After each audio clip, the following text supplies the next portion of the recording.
ఆంధ్రప్రదేశ్ నుంచి త్వరలో ఖాళీ కాబోతున్న 4 రాజ్యసభ స్థానాలకు నోటిఫికేషన్ కూడా రాబోతుంది.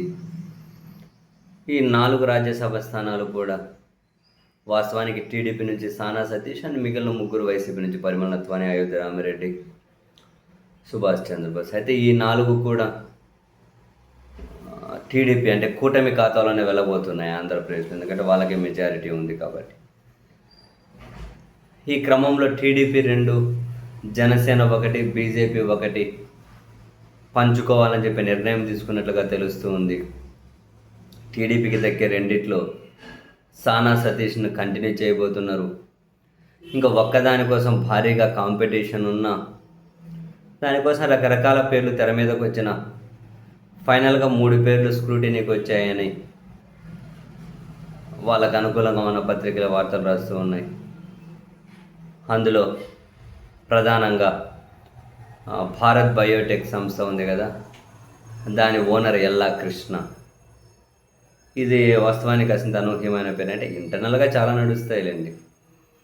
అయితే భారత్ బయోటెక్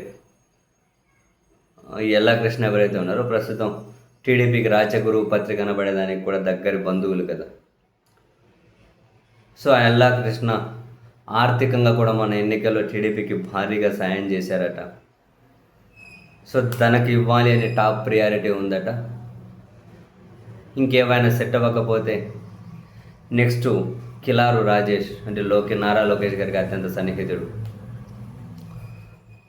గల్లా జయదేవ్, ఈ ముగ్గురిలో ఒకరికి ఇవ్వచ్చు అండ్ ఇంకొకరు సానా సతీష్ అని చెప్పి వార్తలు వెలువడుతూ ఉన్నాయి.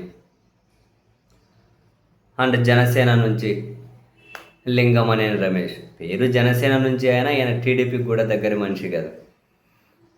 సేమ్ జనసేన నుంచి ఎమ్మెల్యే, ఎంపీ టికెట్లు ఇచ్చిన వాళ్ళు ఎట్లయితే వేరే పార్టీలు, మరి ముఖ్యంగా టీడీపీ నుంచి వచ్చిన వాళ్ళు ఉన్నారు, ఇది కూడా టీడీపీకి దగ్గర మనిషి, జనసేన కూడా దగ్గర మనిషి. ప్రస్తుతం చంద్రబాబు గారు నివాసం అనే ఇల్లు ఏదైతే ఉందో దాని ఇంటి ఓనర్ లింగమనేని రమేష్. అండ్ మొన్నటి వరకు విజయవాడలో జనసేన ఆఫీస్ నడిచింది, దాని ఓనర్ కూడా లింగమనేని రమేష్.